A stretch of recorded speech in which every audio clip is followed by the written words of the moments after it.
नमस्कार। लॉकडाउन और विद्यालयों में सन्नाटा, साथ ही साथ विद्यालय के मैदान, कक्षा सभी सूने पड़े हुए हैं। लेकिन समय एक एक दिन करके गुजरता जा रहा है और एक साल बीत गया, दूसरा भी बीत रहा है। इसका सबसे ज़्यादा प्रभाव हमारे नन्हे मुन्ने छोटे बच्चों पर पड़ रहा है, यानी प्राइमरी के बच्चे। तो मैं इसी संबंध में कुछ टिप्स माता पिता को देना चाहती हूँ ताकि बच्चों का समय सुचारू रूप से गुजर पाए।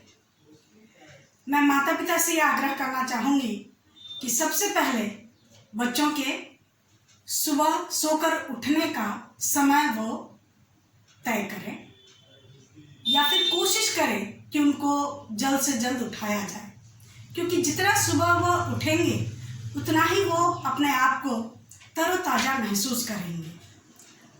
और उसके बाद एक्सरसाइज करना, इस बात पर ध्यान देना है।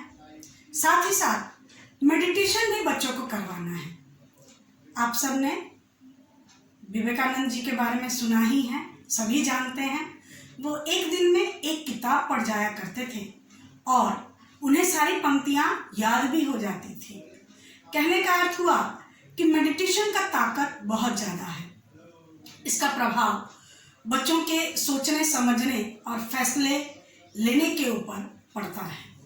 अतः आप पेरेंट्स से मेरा यह आग्रह है कि आप अपने बच्चों को मेडिटेशन करवाएं, चाहे वो 2 मिनट या 5 मिनट से ही शुरू हो, लेकिन कोशिश करें, क्योंकि आप सभी अपने बच्चों की प्रतिभाओं से या उनके अंदर छिपे हुए गुणों से अनजान होते हैं। वो क्या क्या कर पाएगा कोई नहीं जानता, लेकिन समय खिसकता जा रहा है। इसीलिए बहुत ज़्यादा मानसिक रूप से दबाव न डालते हुए भी उनको अगर मेडिटेशन करवाएंगे तो इससे वो प्रसन्न भी रहेंगे और तरोताज़ा भी महसूस करेंगे। और साथ ही साथ अगर वो कर पाए तो आप एक एक पेज हैंड राइटिंग करवाइए हर रोज़, इंग्लिश का भी और एक पेज हिंदी का भी, ताकि उनका हैंड राइटिंग भी सुधरे और साथ ही साथ जो लिखावट है उसके बारे में भी, जो भी लाइन लिखता है उसके बारे में भी कुछ जान पाए। मैथ्स के लिए पहाड़ा सिखाना, यानी टेबल लिखाइए। एक ही टेबल आप 5 का टेबल दीजिए या 7 का टेबल दीजिए, उसको आप 5 या 10 बार लिखने के लिए कहिए। इस तरह जहाँ तक हो सके आप टेबल लिखने की भी प्रैक्टिस करवाइए, जिससे कि उन्हें मैथ्स बनाने में सहूलियत होगी, क्योंकि जितना वो आगे की क्लासों में जाएगा टेबल की ज़रूरत बहुत ज़्यादा पड़ती है। आज के समय में देखा जाता है कि बच्चों को टेबल नहीं आता, रीडिंग नहीं आता करना। तो इन सब चीज़ों पर अगर आप ध्यान देंगे तो बच्चों के इन कमियों में सुधार आएगा।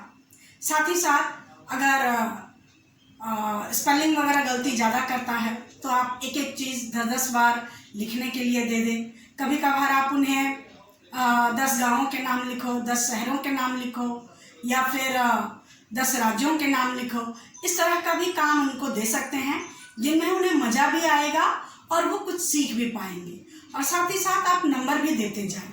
जितना वो सही करता है उसके लिए आप उसको एप्रिशिएशन के लिए गुड, वेरी गुड, एक्सीलेंट दीजिए, नंबर दीजिए, ताकि उसके अंदर एक प्रोत्साहन भी जन्म ले और प्रोत्साहन मिले उसे, ताकि वो उस चीज़ों को बहुत इच्छापूर्वक, मतलब उन्हें बर्डन ना लगे, बोझ ना लगे और वो खुशीपूर्वक उन कामों को करें। इसके लिए आप उन्हें प्रेरित कीजिए। साथ ही साथ छोटे छोटे क्रिएटिव वर्क आप माता पिता जो भी जानते हैं, अगर कढ़ाई बुनाई आता है आपको तो उसमें मदद कीजिए बच्चों को। छोटे छोटे अगर कट पीस आपके घर में मौजूद है या पुराने भी कपड़े मौजूद हैं तो वहाँ से रुमाल के साइज़ का या कोस्टर के साइज़ का काट कर उनको दीजिए कि इसमें कोई स्टिच सिखा दीजिए अगर आपको आता है तो। इसके अलावा और भी बहुत सारे हैं, डेकोरेटिव चीज़ें बना सकते हैं घर में सजाने के लिए, या फिर फ़ोटो फ्रेम बना सकते हैं।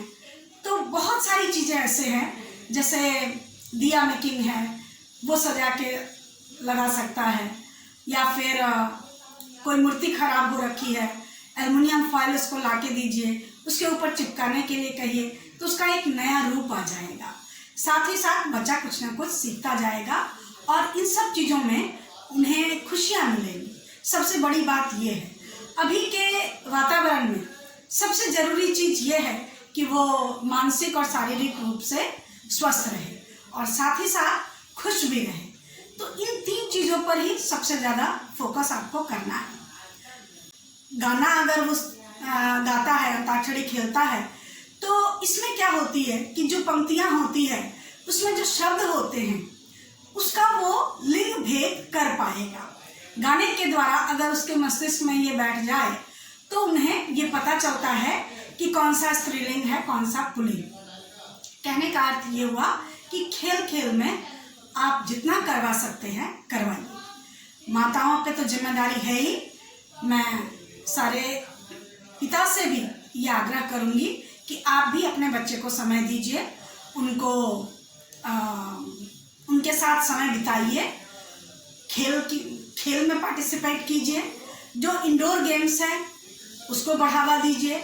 जो पुराने समय में खेला जाया करता था, नेम प्लेस एनिमल का नाम लिखना, तो ये सब क्या था कि एक तरह से बच्चों का स्पेलिंग में सुधार होता था। तो इन सब चीज़ों पे भी आप ध्यान दे सकते हैं। साथ ही साथ मैं डिस्क्रिप्शन बॉक्स में एक लिंक भी शेयर करूंगी जो हमारे ही विद्यालय के टीचर ने बनाया है, जिसमें कि हैंड राइटिंग, कर्सिव राइटिंग और किस तरह एक रिफ्लेक्शन आता है ब्लॉक लेटर्स का, वो सब दिखाया गया है। तो इन सब चीज़ों पर भी आप ध्यान दे सकते हैं। धन्यवाद, नमस्कार।